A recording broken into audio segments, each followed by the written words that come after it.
Bəzən xəstə və xəstənin valideyni bir dilemma qarşısına qalır. Kimə müraciət etməli? Psixiatra yoxsa psixoloqa?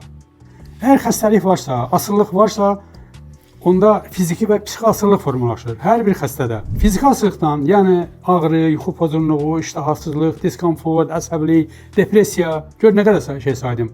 Bunların hamısını həkim müalicə edir. Həkim dərmanla müalicə edir. Bu psixiatrdır.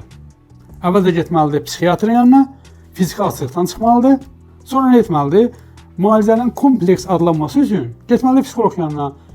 Daha sadə dillə, lord dildə desəm, həkim buradan aşağı müalicə edir. Psixoloq isə psixoloji onun problemlərini həll edir. Evində, ailəsində, işində, özündə əmələ gələn xəstəlikləri, əmələ gələn problemləri əlbəttə ki, psixoloqun köməyi ilə həll etmək lazımdır. Demək, nə etməliyik? Xəstə əgər formalaşmış xəstəlik, onda əvvəlcə psixiatra, həkimə, dərman müalicəsinə, fiziki asılını çıxandan sonra isə getməlidir psixoloqa. Psixoloq sözlə müalicə edir. Sözdən başqa aparatura da var. Onları qoşurlar başa, kömək edirlər xəstənin müalicəsində. Amma əsas məsələ burada nədir? Söz.